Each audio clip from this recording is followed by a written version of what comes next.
With our director's reports, and I see the old Farmer's Almanac right over there.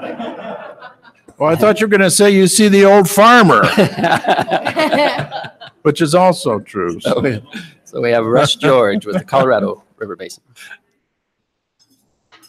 Thank you, Mr. Chairman. Good morning, everyone. Viola, you're continuing to outdo yourself on accommodations. Anytime you can get green chili for breakfast as good as that is, it's a winner for me. So, oh, good. I could tell. Thank you. Let me start by also acknowledging yesterday's announcement of the awards that are coming into this wonderful organization, particularly the Flood Recovery Award that the team has earned. And it's nice to see that outsiders of this room can learn what we know about the quality of the work that's being done by this agency and its staff and support. And we saw the work that was happening on that as it was happening. Of course, the flooding was of historical proportions. The damage was almost as bad as you can get. And we watched our team work the long hours they did and be as innovative and creative as they had to be to make everything work.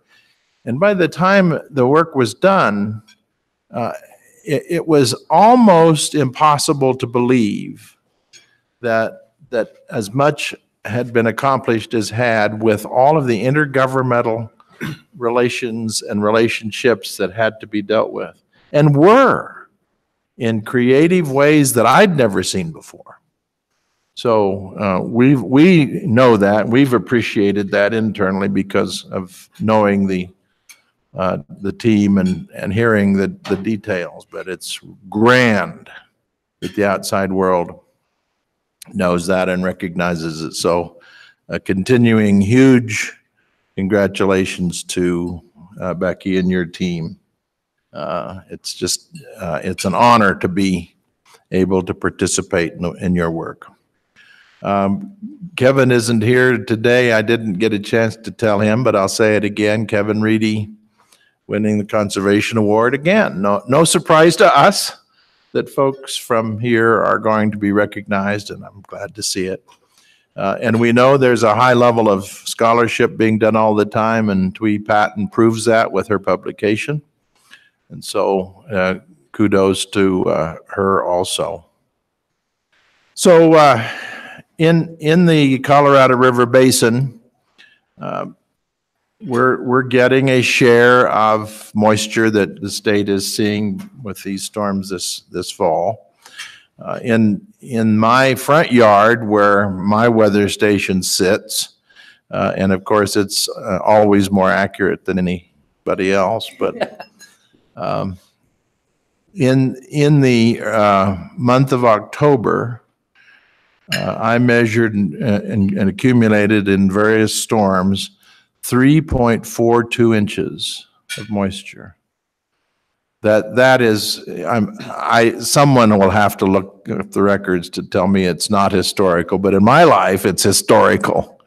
But then the pattern resumed what it had been doing for the last few years. A few storms slip by, we get nothing, and that's been how the droughts worked for us. So I continue to be skeptical. But anyone who's been across the divide recently, these have been big storms, and they keep coming. For Vail to be open for skiing now, which it is, it's unheard of. So if the storms will keep coming like this, then it's going to help. But we know, and we need to continue to tell the public, that this moisture doesn't solve the Lake Powell deficit problem. I doubt if any of this makes it. The country is so dry from being in drought for so long. I don't imagine that much of the rainfall that I'm talking about in our part of the river would ever make it to the river and make it to Powell. It's just too dry. And then the snowmelt issue, of course, remains a few months away to see how that goes. But thinking about all of this and watching the news and seeing what's happening with the fires in California and being reminded how very dry parts of California have been, particularly the southern parts, where our water life is inextricably tied. Just reminds us, as we're talking about all of these compact issues in the 7 states, that California's problems are our problems. We're in this together. And we need to remember that as we negotiate and help them to prepare for drought contingency and ask them to help us. We're all linked together. So closer to home, the Colorado Basin Roundtable continues to do good work. Their regular meeting is again this coming Monday, regular agenda. The integrated watershed management studies are going on. The middle Colorado River, I've mentioned these several times. You remember that the river between, I guess it's the east end of Glenwood Canyon at dot zero to the east end of DeBeck Canyon. So that's an area of the river that hasn't seen much study and is now benefiting from 2 different teams at work. We funded both of them, as you remember. One is the integrated team of mostly non-consumptive use studies. The other is the agriculture side being supported by 3 conservation districts. I think there is good research being done. I'm not sure how the communications are going. We're keeping an eye on that. Alex and I are teamed together to try to be sure we're helping every way we can, and we'll keep an eye on that.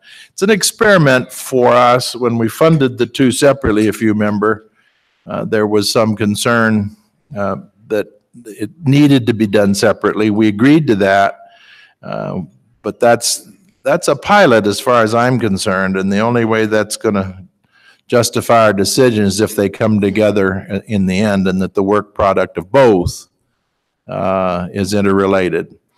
So we'll see how that goes. Keep an eye on it, and I'll keep a report to you. So I'm going to ask your indulgence to let me pause now, go ahead with everybody else, because Executive Director Randall, it will be the subject of my final Farmer's Almanac report. So I'd like to wait to see if he shows up before we're done and then get him.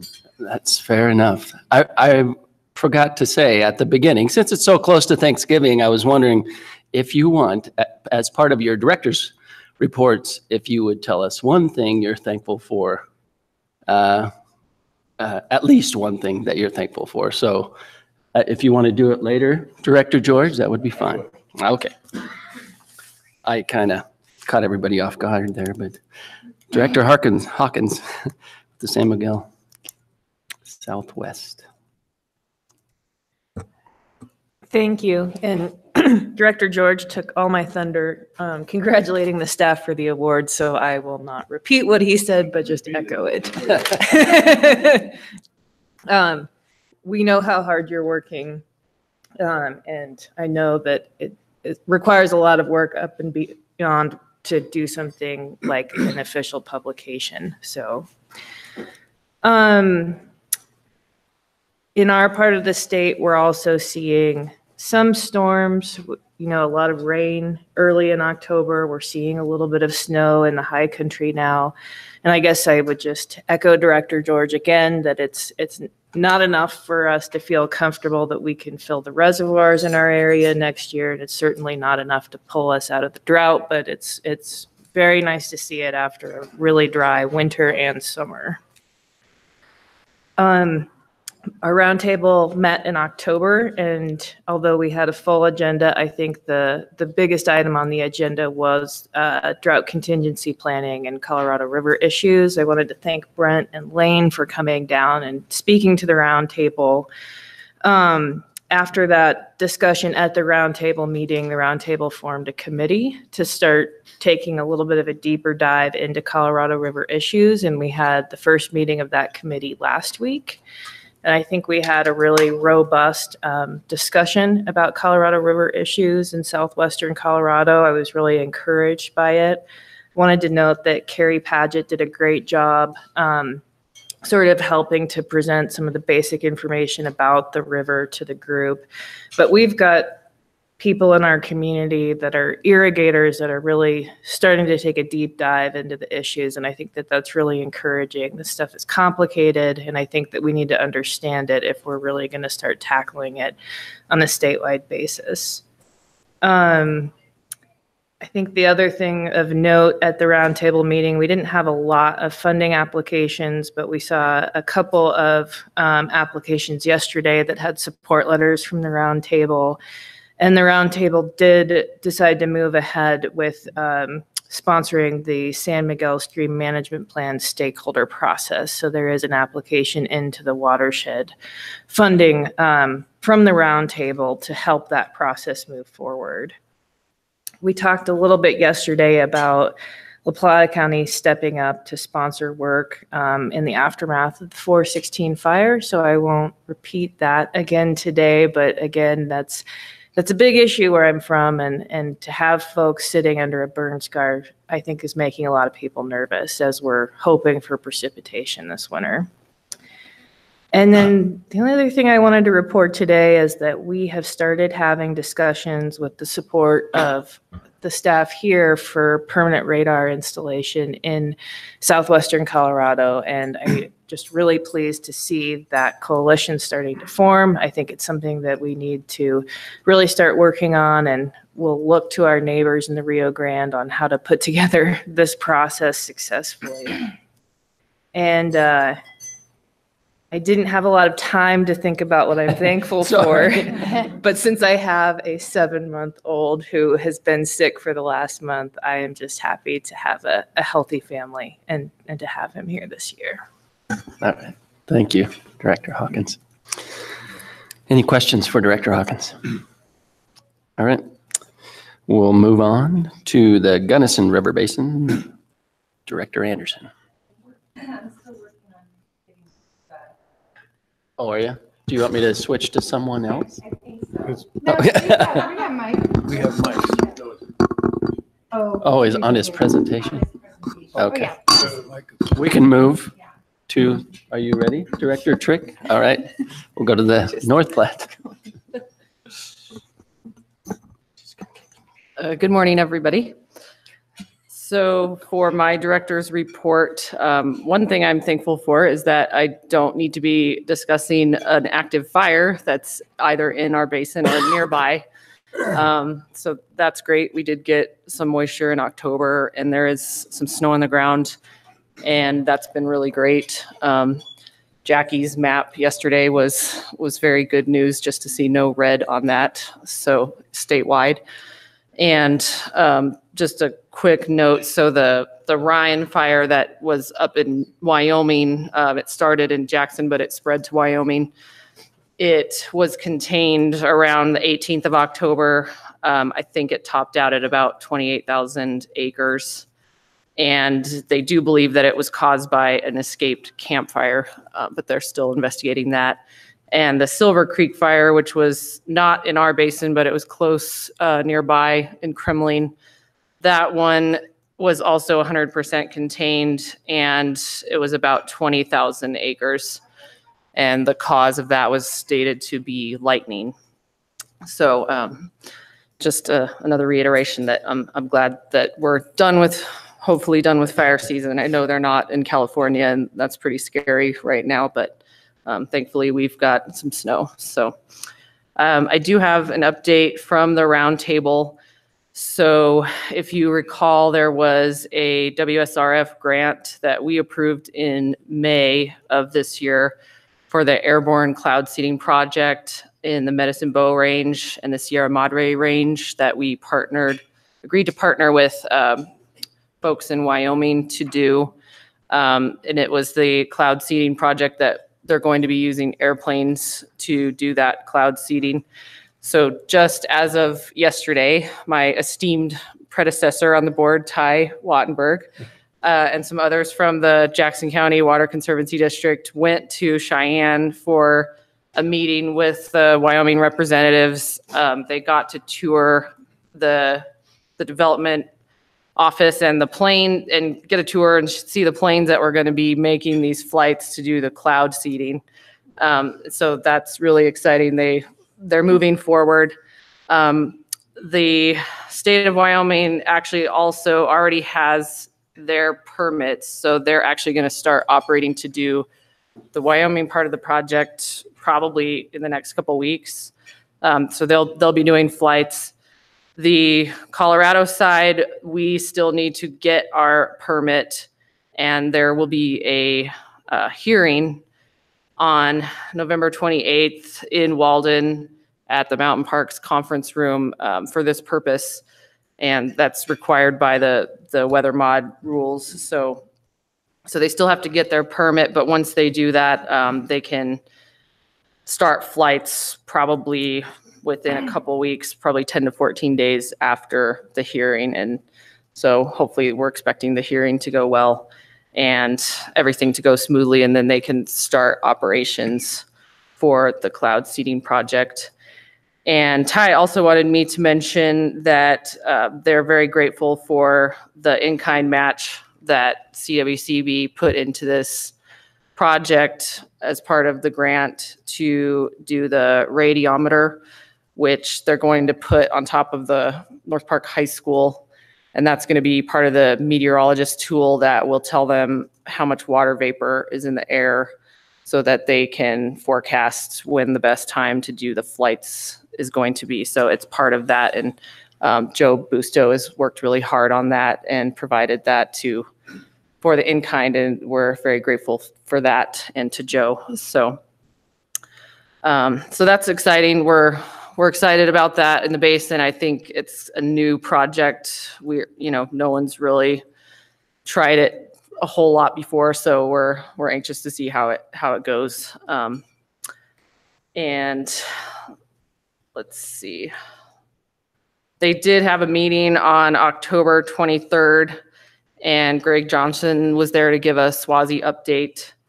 And they also discussed, so there's been a project that we've been doing up there actually for the last 3 to 4 years, where we've been trying to get lysimeter data for evapotranspiration calculations for high meadow mountain hay.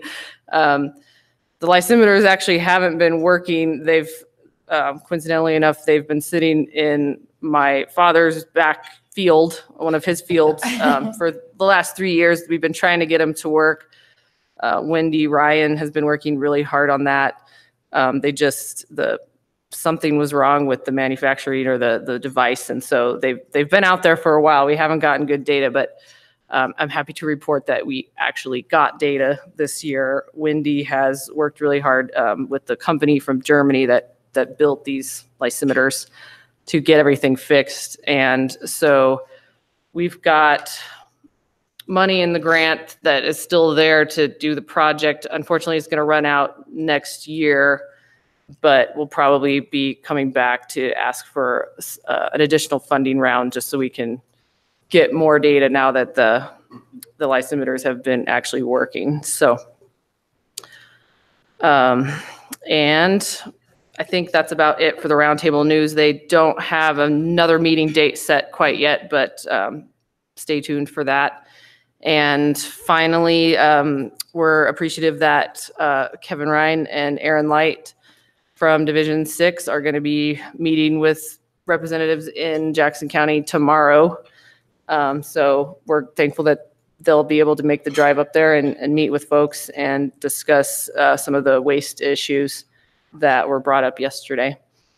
And I think that's it. Like I said, I was thankful for no fires, but also thankful to have been asked to serve on this board this year. I've had a really great time so far and have enjoyed serving with the awesome people on this board, and the staff is amazing. So thank you, everyone. All right. Any questions for Director Trick? Okay. Viola still looks kind of furrow-browed. Okay. Do you want to go, Director Anderson, or? Okay. This slide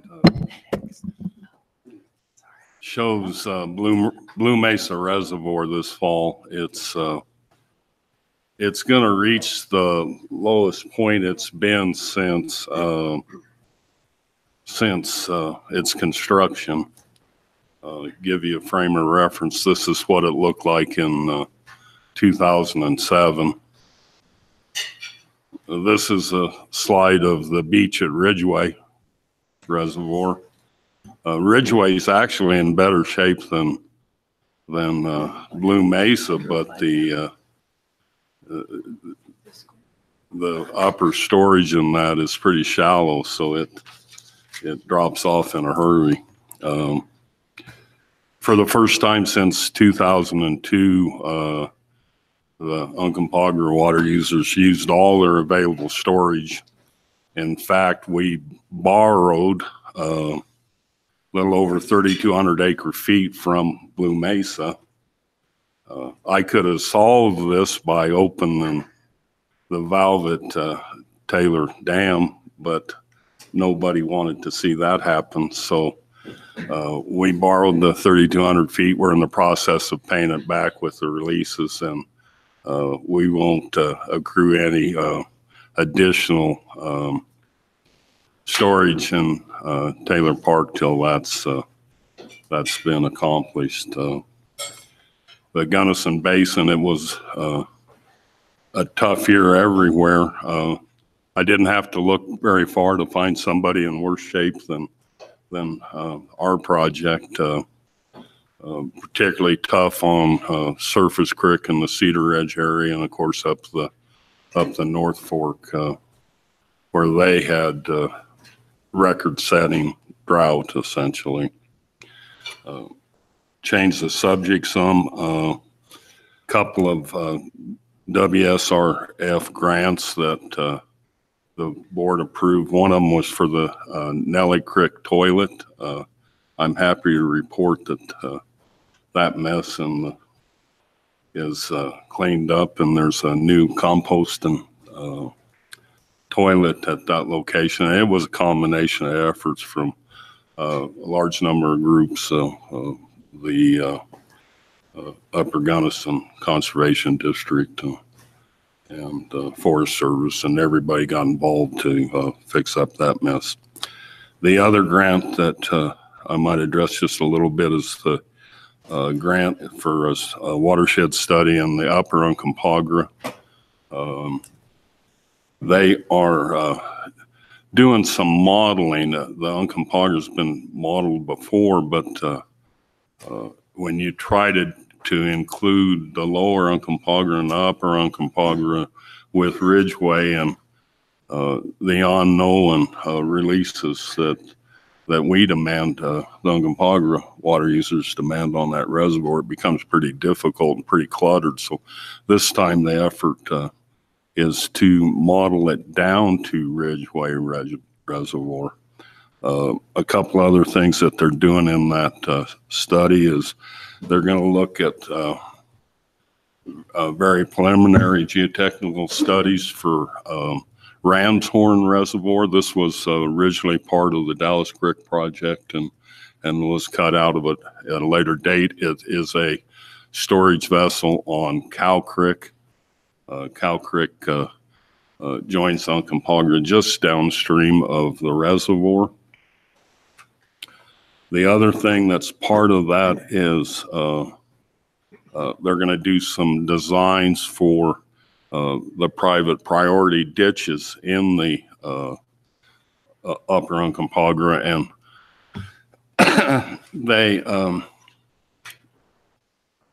they've met with some skepticism from the farmers and ranchers up there on using federal funds to line their or pipe their ditches, and hopefully this will give it a leg up and a little boost for that project, so that those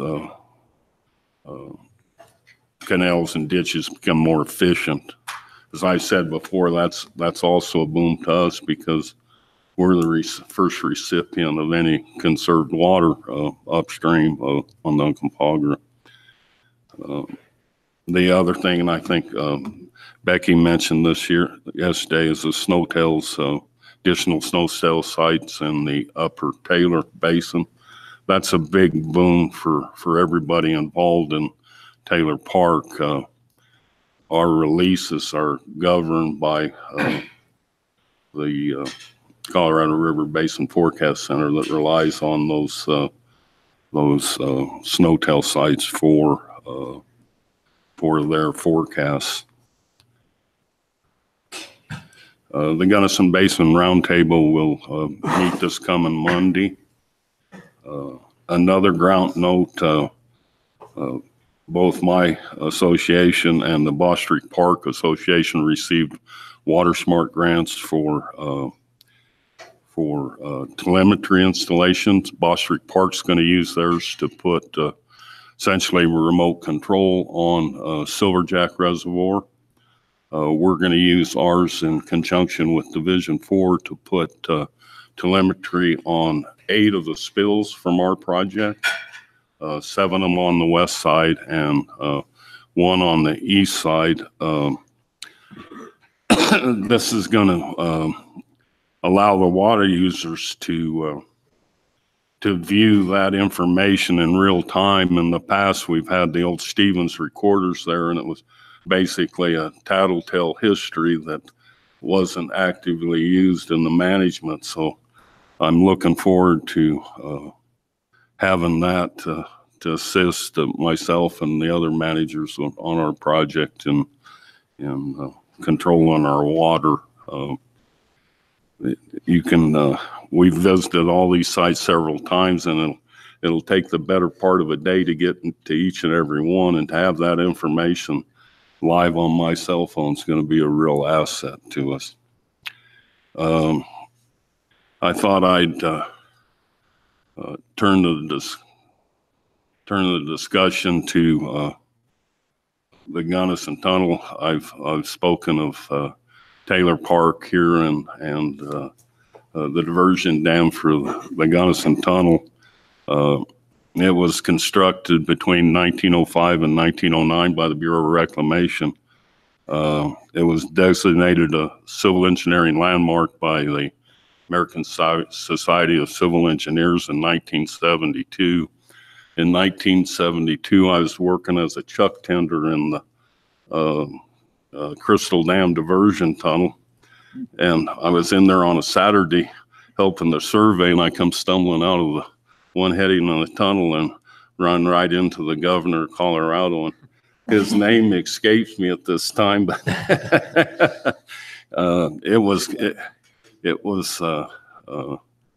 it's well merited. It was initially started by a private contractor. It didn't take him long to fail. That sounds familiar with what we saw in Straight Creek Tunnel days. The tunnel's 30,580 foot, 82 feet long, basically 6 miles. It's got a 12-foot spring line. It's got a capacity of about 1,050 second feet. The conditions were just horrible. Combustible and poisonous gases were encountered, large waterfalls and cave-ins.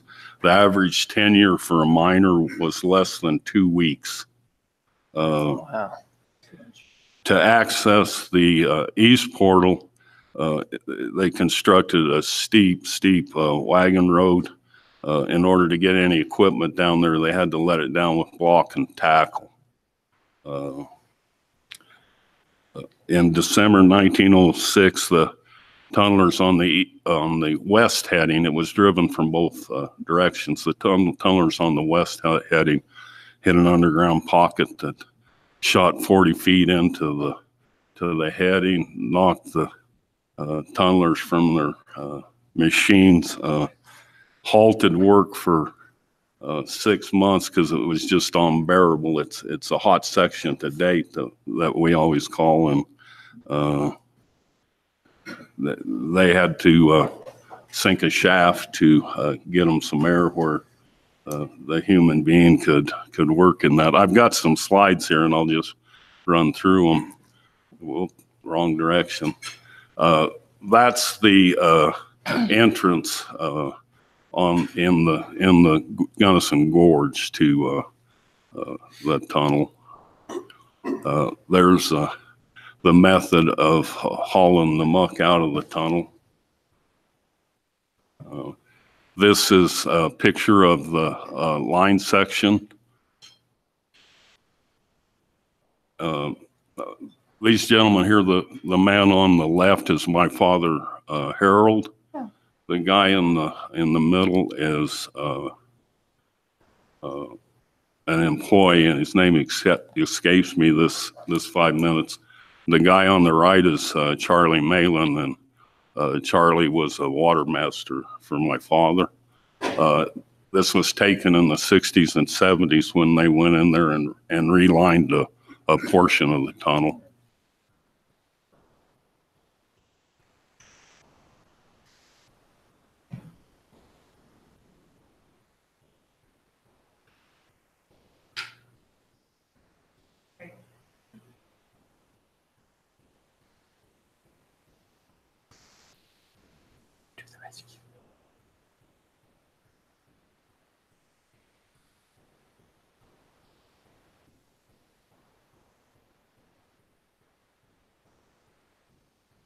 No.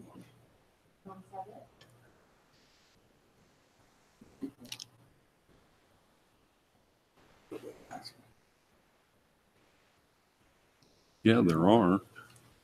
This isn't the right presentation? There you go. This is about half the tunnel is lined. The other half is a rock section through the granite going into that tunnel. This is a picture of it. The floor is concrete lined all the way through. This is a picture of a cabled off section. The bullseye there are survey points that we measure every year and keep a record of it. Time permitting, we want to go in and repair this section of the rib this winter, and about 30 foot of the floor is heaved in the same area. I don't know how long this has been cabled off. It's our main artery, some concerning, to say the least. It's been become quite a tourist site. These are two division, Bob Herford, the division engineer, and Jason Allman are pictured here, plus other members of the Upper Gunnison Board of Directors. This is a last winter picture of my board of directors. I took them through. This is a picture of the water users attorney on the right there. He took his son and a couple of friends through on bicycles last winter. And he's got Andy Mueller and Peter Fleming lined up to go through this weekend on bicycles. So I prefer a diesel powered pickup or a 6x6 myself. This is a picture, again, the gentleman on the right is my father, Harold Anderson, and the one on the left is Wayne Aspinall. So back in the day, my father toured Wayne Aspinall through it. I found a press clipping, or actually my sister did, going through some of my parents' old things, and Dad had taken a reporter for the local newspapers through, and her adjective was that the tunnel was a dank place. And there's my grandson, as I geared him up to go through the tunnel with me last winter. I would say that if any of you would like to see the Gunnison Tunnel and the schedules work out, let me know. I'd be happy to show you through. And that basically concludes my remarks. All right. Thank you, Director Anderson. Any questions for Director Anderson? Director Hawkins.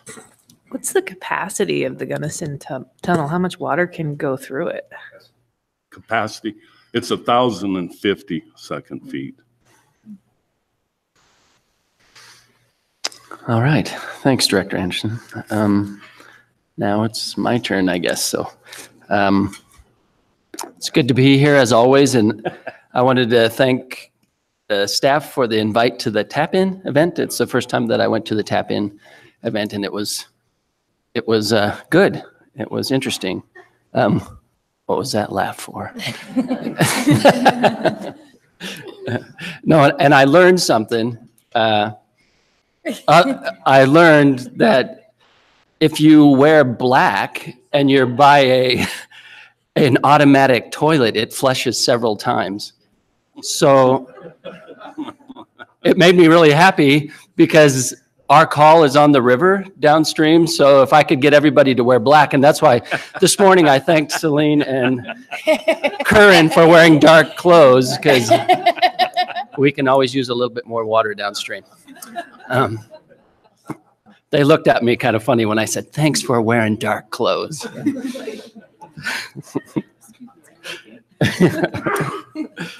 And because I went to the tap-in, I wasn't able to make it to our roundtable meeting, which was at the same time, but it sounded like it was a fairly long meeting.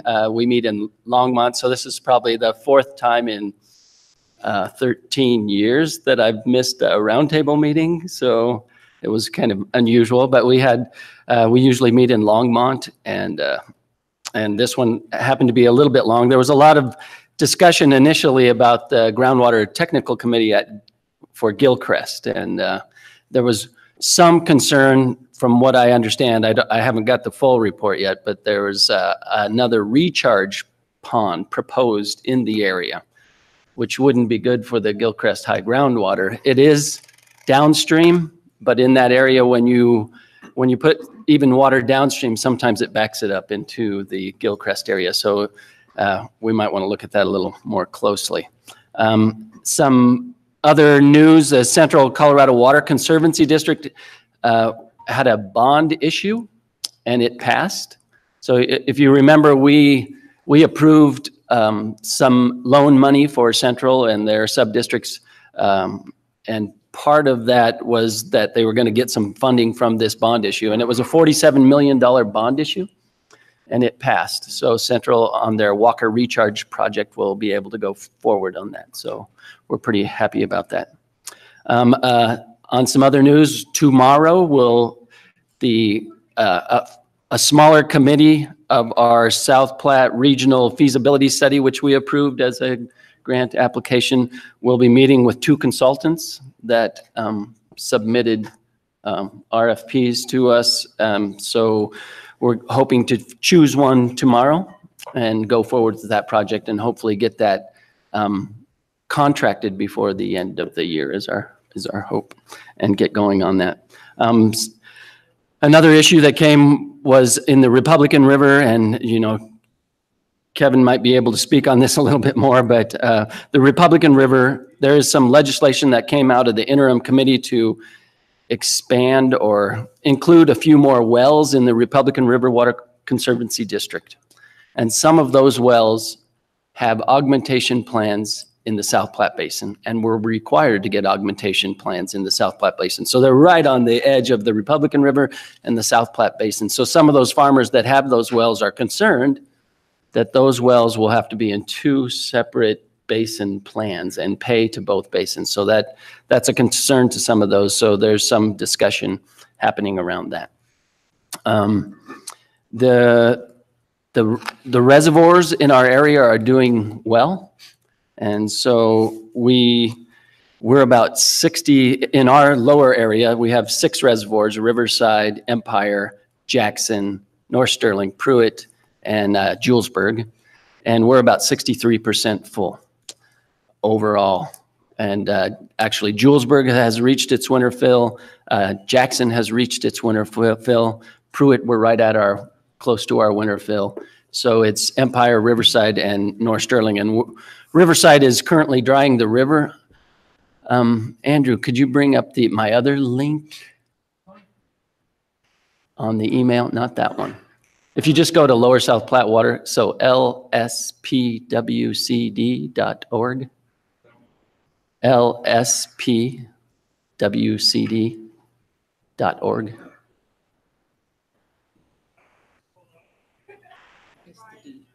Miss the D. lspwcd.org.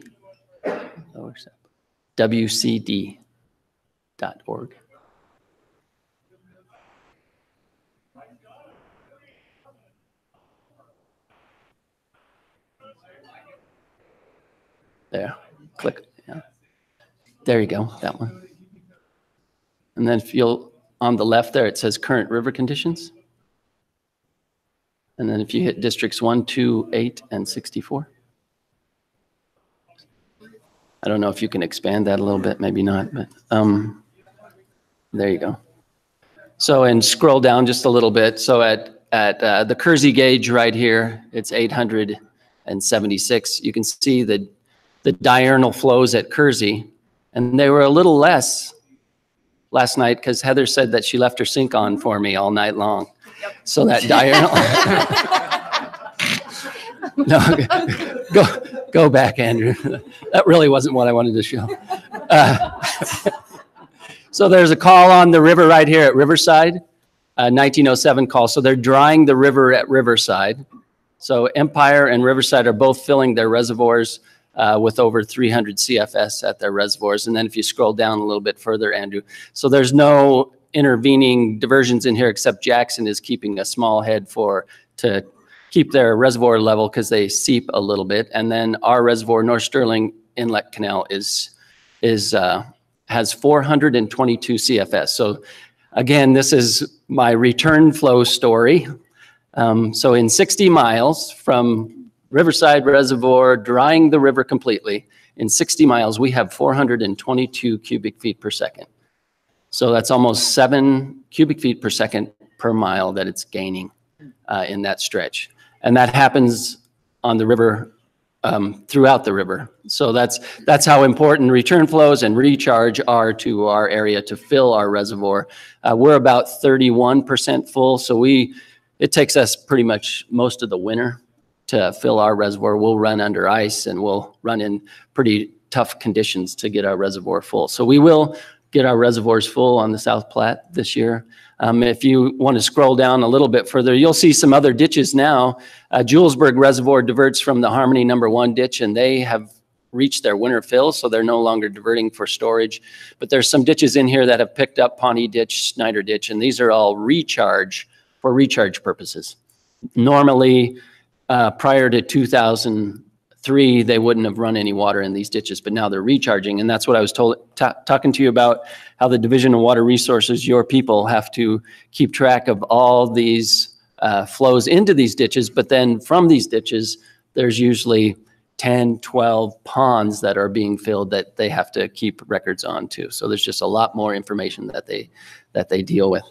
So that's kind of the state of our river. If you want to go to the next slide, I just thought, I had one of our farmers' wives in the North Sterling. I know she has a drone and she takes pictures. So there's a few, it's just a short little video clip of some of the things that go on in our area. So this is raking the hay, and this is the fourth cutting alfalfa. So and then they're going through with their baler, and usually they run a couple rakes, a couple balers. It's called Shoopy Hay Farms, and their motto is whack it, pack it, stack it. And there's their stacks. And then of course we have corn harvest, and this is one of the combines going through, and the combines never have to shut down because they have grain carts that come in the field. And as you can see, the auger's moving over to the grain cart, and he'll start unloading into the grain cart and filling up the grain cart so the combine can keep going. The grain cart gets full, pulls over to the edge of the field and fills the semis, and they take it either to storage or to one of our local feedlots. So that's just a short video clip of some of the things going on in our area. And as far as what I'm thankful for, of course, I'm thankful for where I live. We had in the state of Colorado and in Northeast Colorado, I liked living in Northeast Colorado, but we had an IBCC meeting in Durango. And so I convinced my wife to go with me, and we drove down the plains. So we missed all the traffic of the Front Range. So we took off at Brush and went down Highway 71 to Rocky Ford, and then cut across and stopped and saw Heather in Alamosa, and then continued over. I'd never been any further than Monte Vista. And so we went to Pagosa Springs and down into Durango. And so we had our meeting on Thursday, and then my wife and I went to Mesa Verde, which we'd never been there before. We didn't have a ticket, but we actually were standing on a rock talking to one of the park rangers, and his name was David Night Eagle. And so I just started talking to him. I said, I'm from Sterling. He goes, oh, I used to take pictures in Sterling for about 5 years. And I said, well, we don't, we were going to go look at these, but we don't have a ticket. He said, well, I give tours. He said, you can come on my tour. So if you show up at 11 o'clock, so we got to take a tour of one of the balcony house at Mesa Verde. So it was pretty cool. And then after that, we went over Red Mountain Pass. I had done some work as a consulting engineer on Red Mountain Pass. So I got to see some of the covered tailing sites that we covered up at that time. And so that was interesting. And then we stayed in Ouray, went to the Black Canyon of the Gunnison. I'd never seen that. So it's just pretty amazing state that we live in. And we we stayed in Palisade one night and toured the wine country and then went home. So it just reminded me of what a great state we live in and how diverse it is and how beautiful it is. So I'm pretty thankful for that. And as Director Trick said, I'm thankful to be part of this board and for the staff. It's just an important function that we serve. And what I like about it is, with all the things going on in our country about on the left and on the right, it seems like water, we can come together usually on a lot of these things. And that's some more reasonable heads that rise up, and I'm thankful for that. So, and lastly, I'm just thankful for my family as well. So those are the things that I'm thankful for. We'll move on to the Arkansas River Basin. Director Goebel. Thank you, Mr. Chairman, and thank you to Director Wells for hosting us here in the metro area. I'd also like the staff. staff more. Okay, well, thank you, staff. I'd also like to thank Megan Holcomb for and everyone involved in putting together the Tap In event on Tuesday night. That reverse pitch concept was interesting, and I think we all appreciated the opportunity to attend. The Ark Basin Roundtable met yesterday in Pueblo, where fortunately Brent Newman attended in Ben Wade and I's absence. I understand he gave an update on the DCP and demand management, and that aside from a few ornery questions, that it sounded like it went pretty well. So we usually have those. At our October meeting, we elected new officers, and Mark Shea from Colorado Springs Utilities was elected as our chairman. So he'll serve for 1 year and maybe more.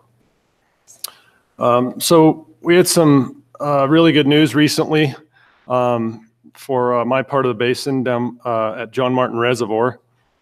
Kansas has agreed to an additional source of water to be stored in the Fish and Wildlife Permanent Pool. After 2 years of temporary approvals, the Highland Ditch water right, which is just upstream, will be added as a third source. So there's another really small ditch that's a source that doesn't really provide much water, and then Colorado River Basin water is the other one. So it'll be nice to have a nice source right there. I just noted that this provides provides habitat for not only fish, but over 500 species of wildlife throughout the year, including geese that here in a couple of months will total like 70,000 at any one time. It's pretty deafening being even close to the reservoir, hearing all those things come off the water or land in the evening after they've been out to the farm fields. So it's pretty great, important source for us. And it's the first one that's been added in 4 decades. And as you can see on this graph, this shows about the last 40 years of John Martin Reservoir content. So there are more years than not when this reservoir depends on the permanent pool to maintain its fishery. And it's a pretty expensive undertaking to restock every time it drops to those levels. So as part of that, I wanted to give some much deserved thank yous just quickly to Division of Water Resources and Director Ryan's staff, particularly Bill Tyner and former Division Engineer Steve Whitty. Put a lot of work into this. As far as CWCB staff goes, there's a lot, but I'll just mention a few. Director Mitchell, Brent Newman, and former staff member Steve Miller played a big role in this. Brett Ackerman from Colorado Parks and Wildlife. This was one of his major projects he's been working on for the last 4 years. The AG's office and all the staff that helped there. And then also to Kansas and their state engineer, Mr. David Barfield. So a lot of things to go around there. And I was talking to John Martin Reservoir's park manager, Dan Kermer, last week. I ran into him and he said that they were moving all of the fish. If you look at the photo here, that's John Martin Dam. And they were moving all the fish from the spillway below the dam into the main reservoir to allow for some dredging work in the spillway and some other maintenance. And in doing so, found some huge fish. Wow. He showed me this photo. This is a 35-pound plus wiper bass. And I asked him what the state record was for wipers in the state, and he said this one would be if you actually caught it. And he said there was about 5 in that size range. So so this agreement's a great thing to get done. And I also asked him how old this thing was, and he said that wipers don't apparently breed naturally in this area. So the last time they stocked these was about 10 years ago. So it's about a 10-year-old fish. So it's pretty cool. And then also I had a couple of other photos from another slide presentation I had, and these are some other record fish that were caught there. So yeah. And it appears that young man's pretty happy about the new permanent pool. And that is that's a smile. Yeah, the catfish is about as big as he is.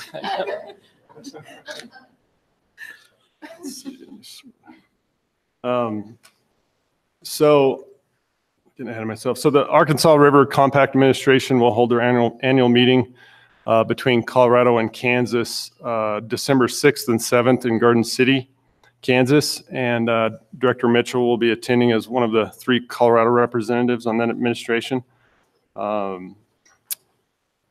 So we knew that 2018 was a dry year for a lot of the state and Arkansas as well, but I was interested in seeing how it related to other dry years. So I used a year-to-year comparison that was used in the Kansas v. Colorado litigation, and that's still used today, where the total stream flows of the Arkansas River at Pueblo, the Fountain Creek at Pueblo, and the Purgatory River at Los Animas are all added together to kind of get an idea of what the river conditions for the year look like. And it turns out that 2018 was the 7th driest stream flow year over the past 69 years. So it is significant. You know, you always think, well, it seems dry, but 2018 was definitely a dry one.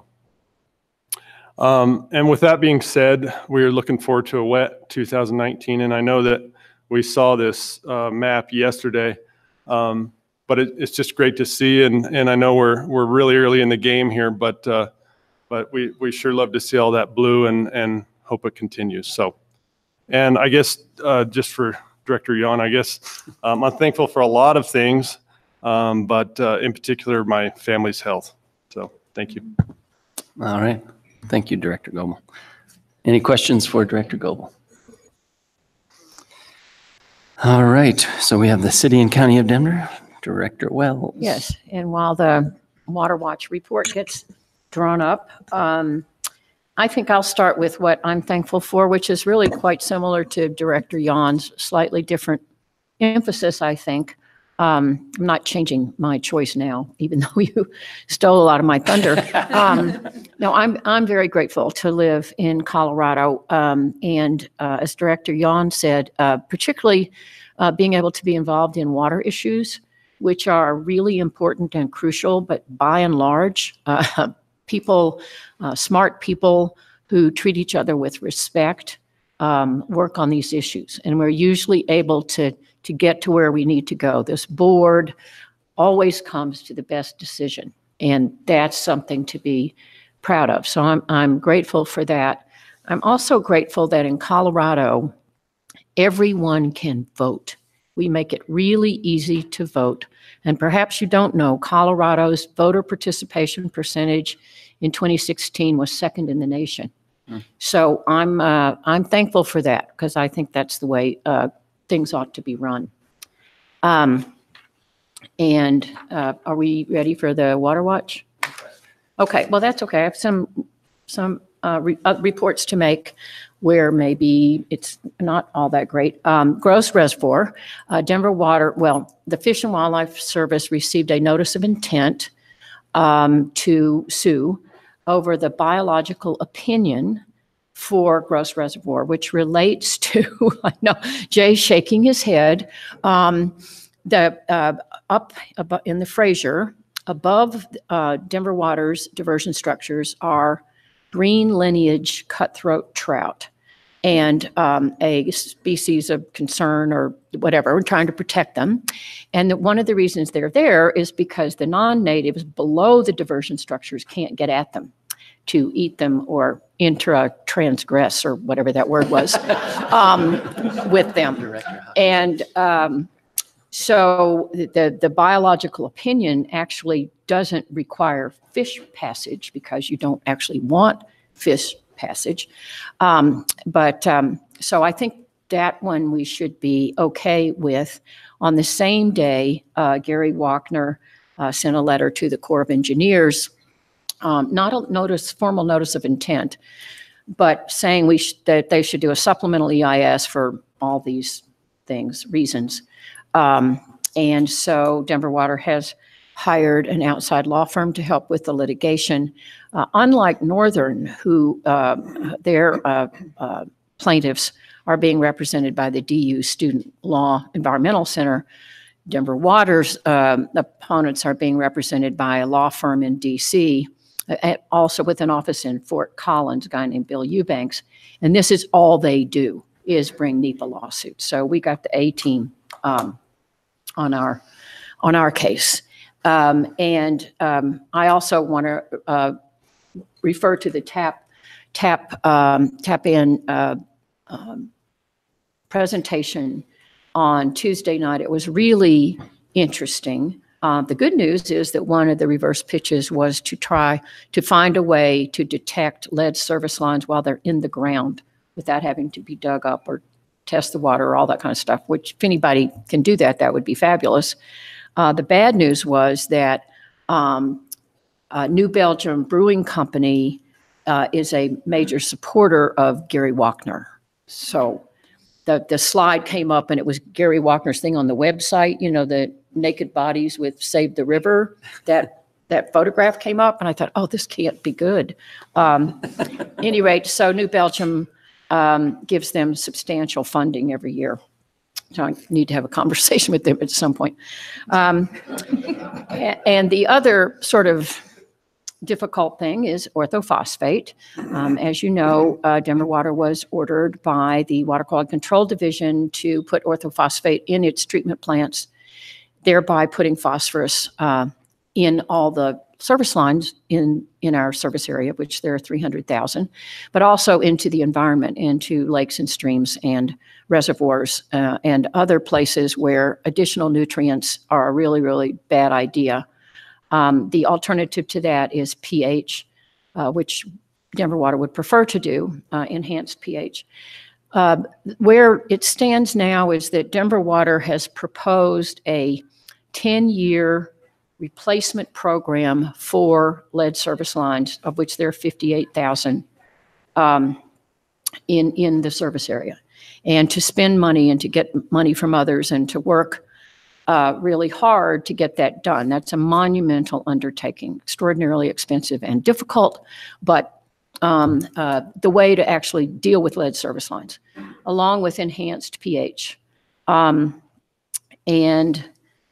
EPA seems somewhat amenable to that because that it really is a win-win.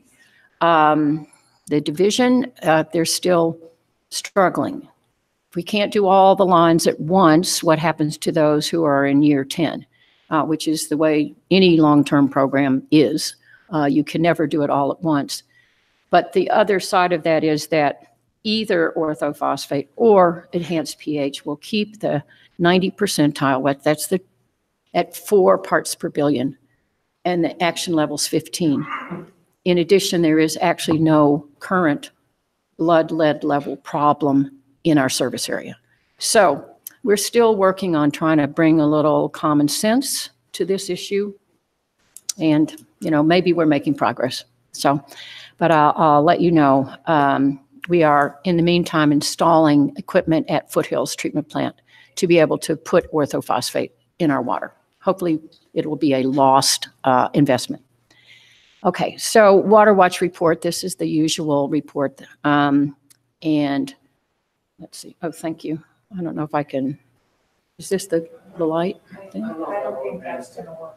Laser. Oh, I was looking for the laser. Is that such a thing? Oh, right there. Oh, the red one. Oh, the red one. Okay.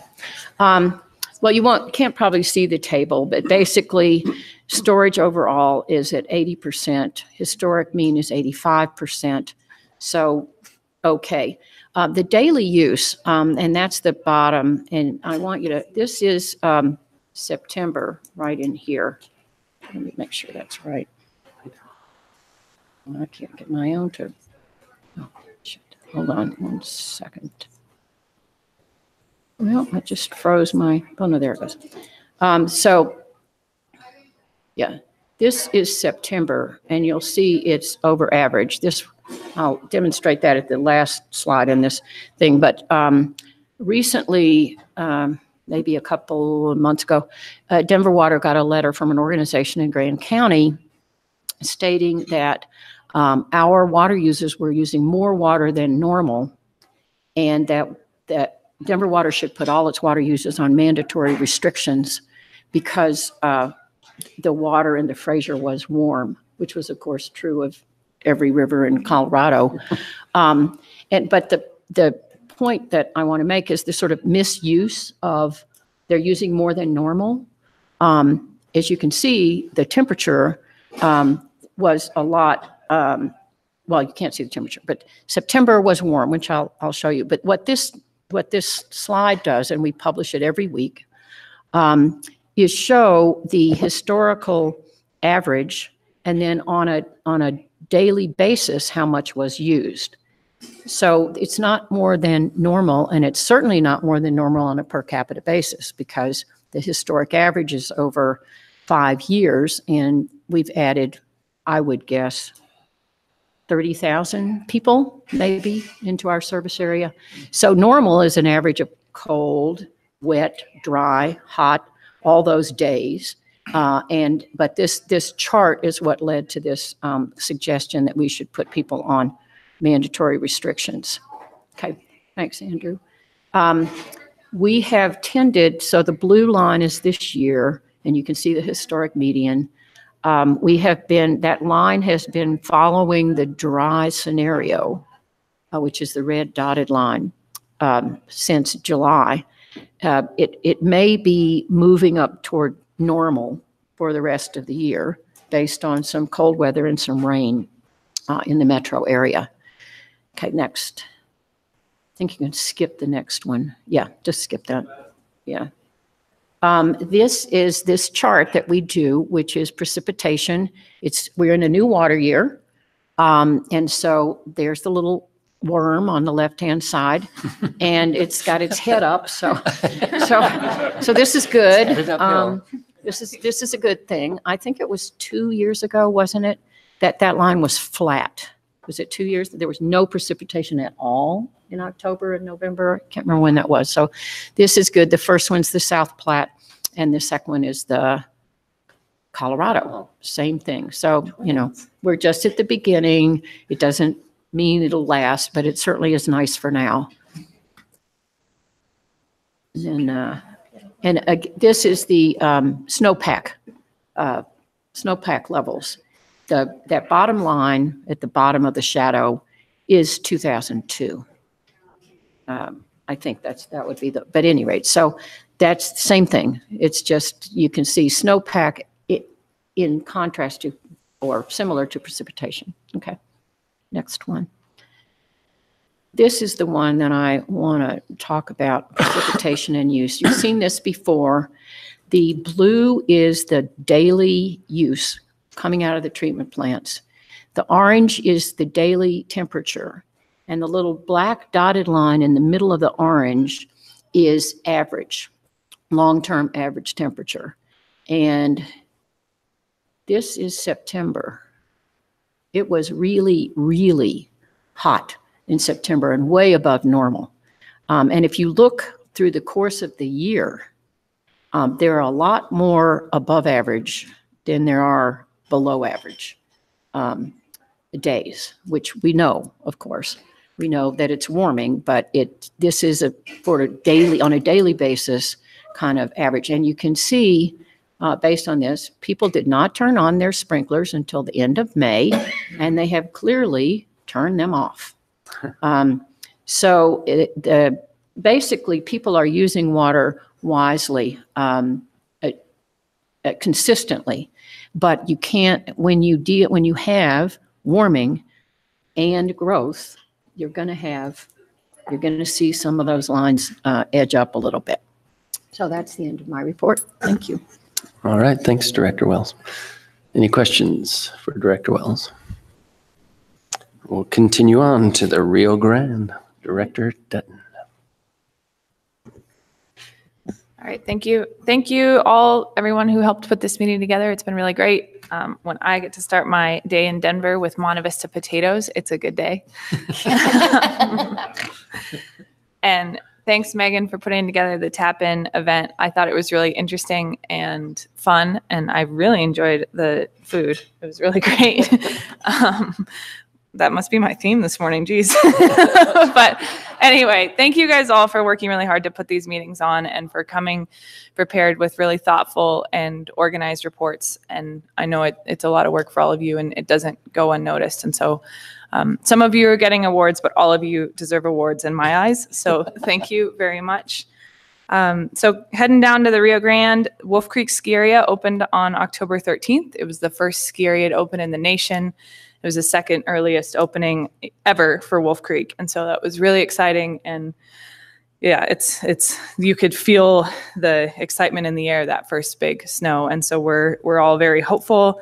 But we also recognize that this early season precipitation is not the cure. We are going to need a lot more of it to get out of the hole that we're in, because as Director George mentioned, the landscape is just really dry to start with. And the latest figures from the Unconfined Aquifer report show that it fell 200,000 acre feet this year. And so we've got quite a hole to get out of and still meet the sustainability requirements that are in effect for Subdistrict 1 and for the Valley. A little light spot, I guess, in that is that in 2002, the Unconfined Aquifer fell by 400,000 acre feet. So we're doing better in our free falls. So a little excitement there. We are working pretty hard on getting the permanent radar installed. Alamosa County has a contract with EWR Radar Systems, and so that's also very exciting. The staff, especially Kirk, have been working really hard to coordinate all the CDOT money and the CWCB money and just all the different state funds and to get them organized into contracts. And so thank you for that. It's been a big effort and kind of unbelievably complicated to get all the funding wrangled, but everyone has rules. So we're trying to follow them and hopeful that we will break ground yet this year. Our roundtable canceled our meeting this week because we didn't have anything to talk about. So we're trying to keep our meetings meaningful, but we already have some things scheduled for December. Colorado Open Lands is going to be coming to talk about their conservation easements, but also potential flexibility in easements and some new ideas that they have and that we have that could be pretty exciting, potentially using conservation for aquifer recharge. So we're working on that. We also enjoyed a really nice tour of the WISE project and the Chatfield reallocation project. Our hosts were Aurora and then the whole Chatfield team. And so 15 members of our roundtable came up. We had a rip-roaring good time, and it was really impressive to see. It was really fun to tour the water treatment plants and to just get the perspective. And, you know, the whole time they were talking about gallons per minute. So all of us had our phones out figuring out acre feet, and we're like, oh, wow, all of the pump plant for the station is using less than a center pivot right now. And so it was fascinating. And I think that kind of cross-boundary pollination is really exciting. And I think it helps us get perspective as we're having these statewide conversations and just learning more about each other and about our different water uses. And so I really appreciated that. Our stream management plans are going great. We continue to put together our analysis and to summarize data, and then we're collecting additional data and holding meetings with stakeholders. It's really neat to see that there are already projects that are coming out of the stream management plan efforts. And so specifically on Saguache Creek, there was a recognition with stakeholders that to try to figure out what the existing conditions are is difficult because there's only one major gauge on Saguache Creek. And so a project is we need more gauges. And so the Saguache Creek water users and the stream management plan team and Division of Water Resources are working together to look at new gauging sites that could potentially help with these future projects to help the creek and also help with groundwater and surface water administration. So I thought that was really cool that we haven't even really put pen to paper with the stream management plans yet, and we're already implementing projects. I will end with that. I will tell you something very personal, but I am thankful for my health. As was kind of discussed in July, I was diagnosed with cancer 4 years ago, and I had my 4-year checkup in October, and everything is still great. So, thanks. All right, thanks, Director Dutton. Any questions for Director Dutton? All right, Director Gallagher. Thank you, Mr. Chair. I'm first going to say I'm very thankful for the change in the pattern that we had this in August and September with some rains in October. And we got a little bit of snow out of these last couple of fronts that came in. I think it more squeezed the moisture out of the atmosphere. So we didn't get the big snows you get down here in the Front Range. But we do have cold weather, and we can make snow with cold weather for the mountain. Our rivers are running about 5 times the flows that they had in September. That's at our September meeting. I think I showed you some pictures of a very sandy, desert-looking lower Yampa, and those channels are now filled up with about 250 CFS, which helps a lot. It's still below the 500, which is the median for this time of year. I want to say thanks again to Jay Skinner for his long service and efforts to improve Colorado's rivers and streams. That's a long career, and you've served your state very well. Thank you, and all of us citizens here.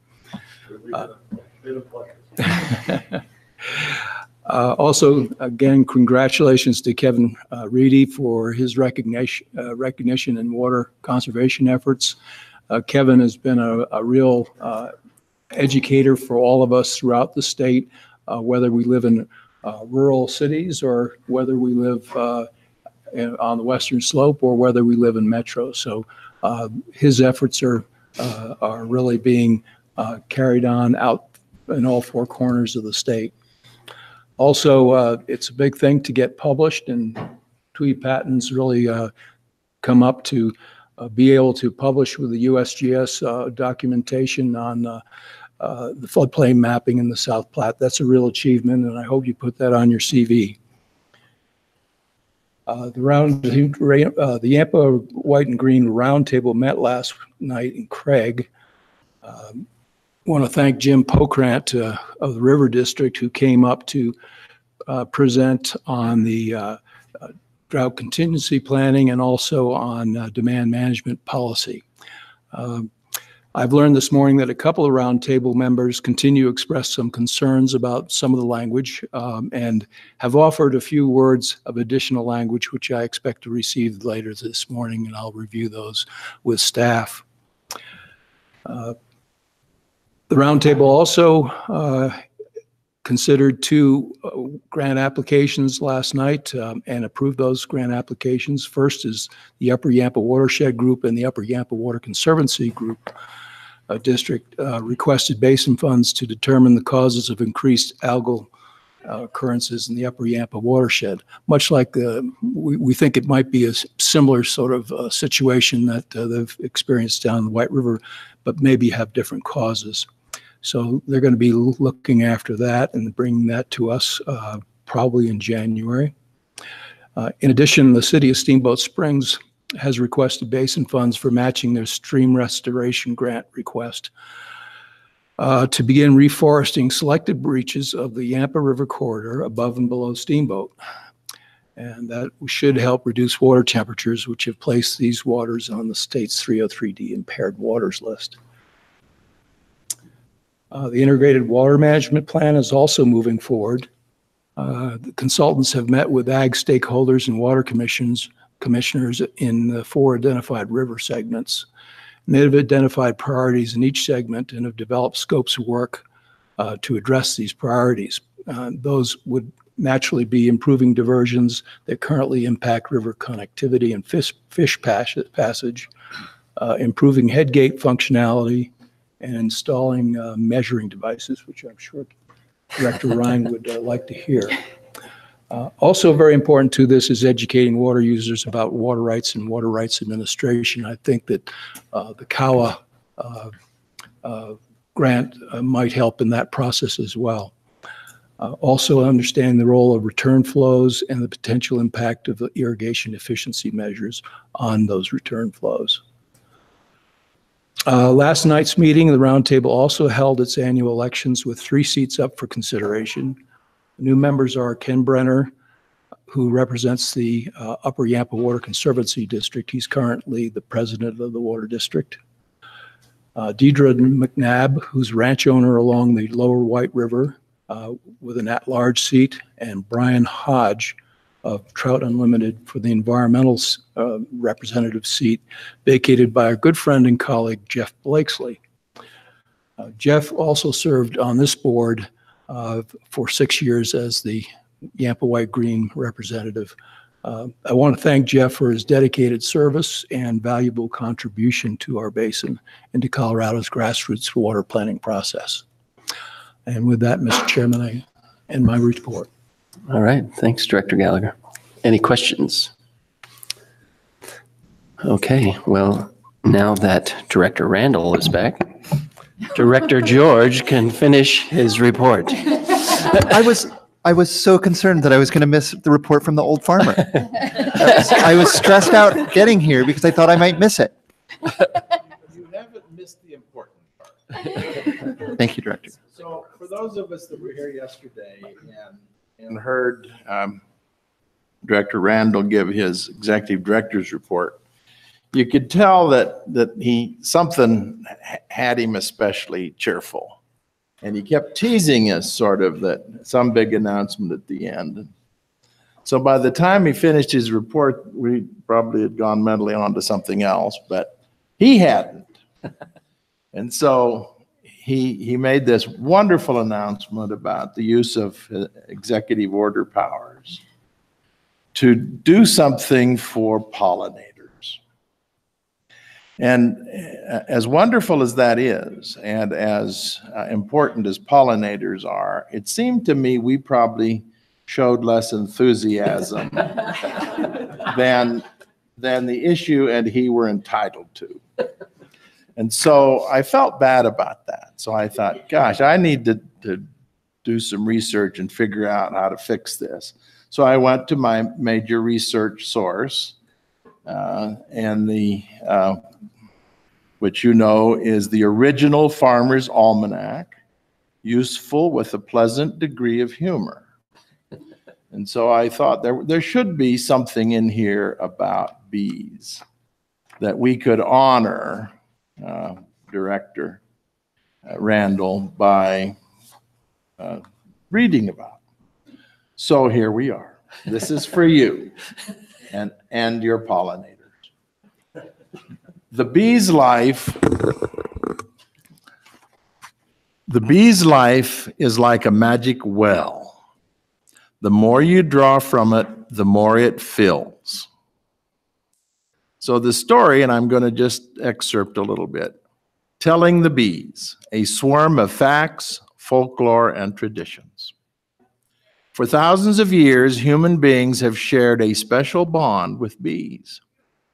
Bees are not truly domesticated. Their relationship with humans is an equal partnership. In Central Europe, beekeepers gave their bees written contracts, something like executive orders, perhaps, promising to provide shelter and care in return for wax and honey. The orderliness and industry of honeybees and their loyalty to their queen are a timeless metaphor. In ancient Egypt, the hieroglyph that represented a king was a bee. When Napoleon Bonaparte made himself emperor, he wore a sumptuous gown decorated with golden bees. Even today, a beehive adorns the state flag of Utah, along with the motto, industry. Indeed, the bee has given its name to occasions of collective labor, such as a sewing bee. Bees were symbolic of wisdom and morality. One religion believes that the bee is the only animal that left the Garden of Eden unchanged, and the only animal that goes to heaven. So you have allies in heaven. I will supplement my report from yesterday and say that I am thankful for Director George. Thank you so much. All right. Thank you, Director George. Director Wells. I have one thing to clarify about the pollinator highway. While we're at pollinators, I had just emailed this to Director Randall. I'm going to email it to Viola to send to any rate. It turns out that in the 2017 session, the legislature designated Highway 76 as Colorado's pollinator highway. And what I am emailing is a procedural directive, not to be confused with an executive order, from CDOT as to how to manage I-76 to be the pollinator highway. So there you go. That's interesting. That's why I have to clean my windshield after I drive to Denver. Remember we talked about like regretting. All right, so that ends our director's reports, agenda item 14, and we'll move on to agenda item 15, which I'm sure will be just as fun. Director Chartrand. Sadly, I'm not in a position, I think, to compete with pollinators, but I am looking forward to one of my clients directing our office to do additional research, perhaps, on the pollinators and how they might impact various agencies' work. Mr. Chairman and directors, the report of the Attorney General is in the board's materials, and I'm happy to respond to any questions. Are there any questions for Director Chartrand? Director Hawkins.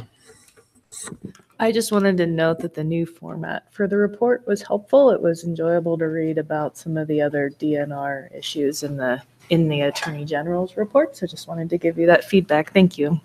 That is good to know. We'll keep on keeping on then. If there are no questions pursuant to statute, I recommend that the board make a motion to go into executive session to consider items 16A through G. If you recall, yesterday we placed items F and G on the executive session agenda, and this is identified in the board's agenda. This session is authorized pursuant to the provisions of Section 24-6402-3A2 of the Colorado Revised Statutes. Director Dutton. I move we go into executive session. It's been moved by Director Dutton, second by Director Gallagher, that we move into executive session. Is there any discussion? Seeing none, we shall proceed to vote. All those in favor signify by saying aye. All those opposed, same sign. Motion carries. So we'll take a short break, 15-minute break, and then we'll come back for executive session. And when we come out of executive session, we'll have a report and then go to lunch.